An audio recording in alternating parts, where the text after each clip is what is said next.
रात के 11 बज रहे थे। पूरा गांव गहरी नींद में डूबा हुआ था। लेकिन अर्जुन की आंखों में नींद नहीं थी। उसकी जिंदगी वैसे ही उलझनों से भरी हुई थी। गरीबी, अधूरे सपने और टूटता हुआ आत्मविश्वास, सब कुछ जैसे उसके अंदर जमा हो चुका था। अर्जुन एक साधारण लड़का था जो अपने माता पिता के साथ गांव के एक पुराने से घर में रहता था। पिता की तबीयत खराब रहती थी और घर की जिम्मेदारी धीरे धीरे उसके कंधों पर आ गई थी। उस रात भी वो छत पर बैठा आसमान की तरफ देख रहा था। काश मेरी जिंदगी भी बदल जाए, उसने धीरे से खुद से कहा। लेकिन उसे क्या पता था, उसकी ये ख्वाहिश आज सच होने वाली थी, वो भी ऐसे तरीके से जो उसने कभी सोचा भी नहीं था। सुबह सुबह अर्जुन को उसके पिता ने आवाज दी, अर्जुन, पुराने स्टोर रूम को साफ कर दे, बहुत सामान जमा हो गया है वहां। अर्जुन मन मार कर उठ गया। स्टोर रूम यानी धूल, जाले और पुरानी यादों का ढेर। जैसे ही उसने दरवाजा खोला, एक अजीब सी ठंडी हवा उसके चेहरे से टकराई। कमरे में अंधेरा था और एक अजीब सी खामोशी। अजीब जगह है, वो बड़बड़ाया। वो धीरे धीरे पुराने बक्सों को हटाने लगा, कपड़े, टूटे बर्तन, पुरानी तस्वीरें। और तभी उसकी नजर एक कोने में रखे पुराने लकड़ी के संदूक पर पड़ी। संदूक पर मोटी धूल जमी हुई थी, जैसे उसे सालों से किसी ने छुआ ही न हो। अर्जुन के अंदर अचानक एक अजीब सी जिज्ञासा जागी। वो धीरे धीरे उस संदूक के पास गया और जैसे ही उसने उसे खोला, एक तेज आवाज आई और अंदर उसे मिली एक पुरानी काली रंग की डायरी। डायरी को हाथ में लेते ही अर्जुन को अजीब सा एहसास हुआ, जैसे उसके हाथों में हल्की सी झंझनाहट हो रही हो। ये क्या है, उसने खुद से कहा। डायरी के ऊपर कोई नाम नहीं था, बस एक अजीब सा निशान बना हुआ था और साफ करने लगा। जैसे ही उसने पहला पन्ना खोला, उस पर लिखा था, जो भी इस डायरी में लिखा जाएगा वो सच हो जाएगा। अर्जुन हंस पड़ा। फालतू की बातें, उसने कहा और डायरी बंद कर दी। लेकिन कहीं ना कहीं उसके मन में एक छोटा सा शक रह गया। शाम को जब अर्जुन अकेला था, उसने डायरी को फिर से खोला। उसने पेन उठाया और मजाक में लिखा, कल मुझे 1000 रुपए मिल जाएं। लिखते ही उसने खुद पर हंसी उड़ाई। मैं भी पागल हो गया हूं, कहकर उसने डायरी बंद कर दी। सुबह अर्जुन बाजार जा रहा था। तभी रास्ते में उसे एक पुराना बटुआ मिला। उसने खोला, अंदर ठीक 1000 रुपए थे। अर्जुन के हाथ कांप गए। ये कैसे हो सकता है? उसके दिमाग में तुरंत कल रात वाली बात घूम गई। डायरी, क्या सच में? अब अर्जुन के अंदर डर और उत्साह दोनों थे। उसने सोचा, एक बार और ट्राई करता हूं। उस रात उसने लिखा, मुझे एक अच्छी नौकरी मिल जाए। कुछ ही दिनों में अर्जुन को शहर में एक नौकरी का ऑफर मिल गया। बिना किसी खास योग्यता के इतनी अच्छी नौकरी। ये सब कुछ अब उसे डराने लगा था। लेकिन जैसे ही अर्जुन खुश हुआ, उसी दिन उसके पिता की तबीयत अचानक बहुत खराब हो गई। डॉक्टर ने कहा, हालत गंभीर है। अर्जुन के पैरों तले जमीन खिसक गई। ये सब क्या डायरी की वजह से हो रहा है? अब अर्जुन समझ गया था, जो वो मांग रहा है वो मिल तो रहा है, लेकिन उसकी कोई कीमत भी चुकानी पड़ रही है। कुछ दिनों बाद उसकी मुलाकात एक लड़की सिया से हुई। सिया हंसमुख थी, समझदार थी और धीरे धीरे अर्जुन को उससे प्यार हो गया। लेकिन उसे डर था, क्या मैं इसके लिए भी डायरी का इस्तेमाल करूं? एक रात लालच और प्यार के बीच लड़ते लड़ते अर्जुन हार गया। उसने डायरी खोली और लिखा, सिया मुझसे प्यार करने लगे। लिखते ही उसके दिल की धड़कन तेज हो गई। सिया का व्यवहार बदल चुका था। वो अचानक अर्जुन के करीब आने लगी, उससे बातें करने लगी और कुछ ही दिनों में उसने अपने प्यार का इजहार कर दिया। लेकिन इस बार कुछ अलग हुआ। सिया का प्यार बहुत ज्यादा था, जरूरत से ज्यादा। वो हर समय अर्जुन के साथ रहना चाहती थी, उसकी हर चीज पर शक करती थी और धीरे धीरे वो पागलपन की हद तक पहुंच गई।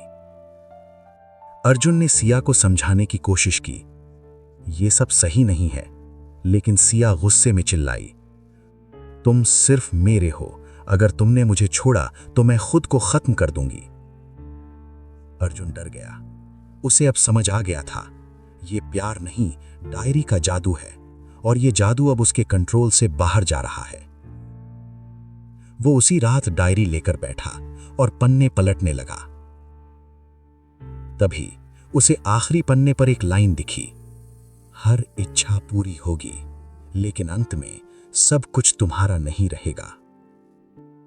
अर्जुन के हाथ कांपने लगे। इसका मतलब क्या है? और तभी पीछे से दरवाजा धीरे धीरे खुला। अर्जुन ने पीछे मुड़कर देखा और उसकी आंखें डर से फैल गईं। दरवाजे पर सिया खड़ी थी, लेकिन उसकी आंखें पूरी तरह काली हो चुकी थीं। कमरे में अजीब सी ठंड फैल चुकी थी। अर्जुन की सांसें तेज हो गईं। दरवाजे पर खड़ी सिया वो सिया नहीं लग रही थी।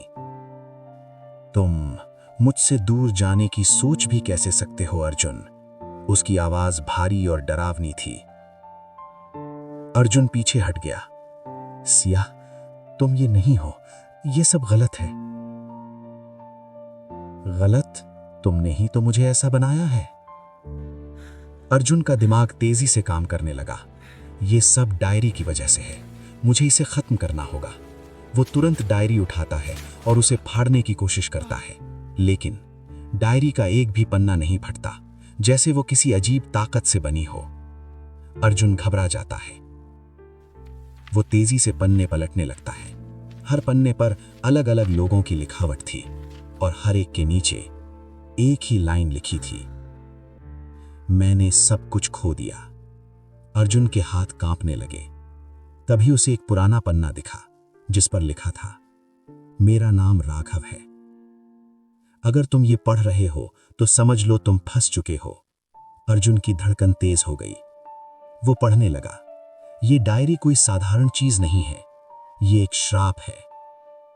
जो भी इसमें अपनी इच्छाएं लिखता है उसकी हर इच्छा पूरी होती है, लेकिन धीरे धीरे ये डायरी उसकी जिंदगी पर कब्जा कर लेती है। अर्जुन के माथे पर पसीना आ गया।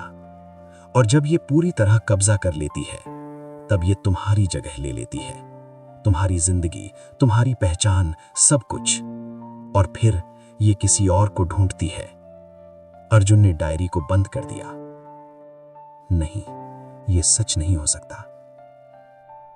अचानक कमरे की लाइट अपने आप बंद हो गई। पूरा कमरा अंधेरे में डूब गया। अर्जुन, एक आवाज गूंजी, लेकिन वो सिया की नहीं थी। वो आवाज कहीं गहराई से आ रही थी, जैसे डायरी के अंदर से। तुमने बहुत कुछ मांगा है, अब तुम्हारी बारी है कीमत चुकाने की। अर्जुन चीख पड़ा। नहीं, सब कुछ टूटने लगा। अचानक सिया जमीन पर गिर गई और जोर जोर से तड़पने लगी। अर्जुन, बचाओ, मुझे क्या हो रहा है? अब उसकी आवाज फिर से सामान्य थी। अर्जुन दौड़कर उसके पास गया। सिया, ये सब मेरी गलती है। तभी डायरी अपने आप खुल गई और उसमें नए शब्द उभरने लगे। अंतिम इच्छा लिखो। अर्जुन के हाथ कांप रहे थे। उसे समझ नहीं आ रहा था क्या करे। अगर वो कुछ लिखता है तो कुछ और खो देगा, अगर नहीं लिखता तो शायद सिया मर जाएगी। अर्जुन की आंखों में आंसू थे। उसने पेन उठाया और डायरी में लिखा, मैं चाहता हूं कि सिया पूरी तरह ठीक हो जाए और इस डायरी का असर हमेशा के लिए खत्म हो जाए। लिखते ही पूरा कमरा हिलने लगा, तेज हवा चलने लगी, डायरी चमकने लगी। अचानक सब कुछ शांत हो गया। सिया धीरे धीरे उठी। वो बिल्कुल ठीक थी। अर्जुन, क्या हुआ? उसने मासूमियत से पूछा। सब ठीक हो गया, सब खत्म हो गया। लेकिन उसे अचानक कुछ अजीब महसूस हुआ। कमरे के आईने में उसने खुद को देखा, लेकिन आईने में उसका चेहरा नहीं था। वहां किसी और का चेहरा था। वही चेहरा जो डायरी के पहले पन्ने पर बना था। अर्जुन घबरा गया। ये क्या हो रहा है? तभी डायरी फिर से खुली और उसमें आखिरी लाइन लिखी, तुमने आखिरी इच्छा पूरी कर दी, अब तुम्हारी जगह मेरी है। अर्जुन धीरे धीरे गायब होने लगा। उसकी आवाज गूंजने लगी, नहीं, ये मेरा जीवन है। और अगले ही पल अर्जुन पूरी तरह गायब हो चुका था। कुछ दिनों बाद सिया अपने घर में अकेली बैठी थी। सब कुछ सामान्य लग रहा था, जैसे कुछ हुआ ही नहीं। तभी दरवाजे पर दस्तक हुई। ठक ठक। सिया ने दरवाजा खोला। बाहर एक अजनबी खड़ा था। उसके हाथ में वही पुरानी डायरी थी। उसने मुस्कुराते हुए कहा, क्या तुम अपनी कोई इच्छा पूरी करना चाहोगी? दी एंड, या फिर नई शुरुआत?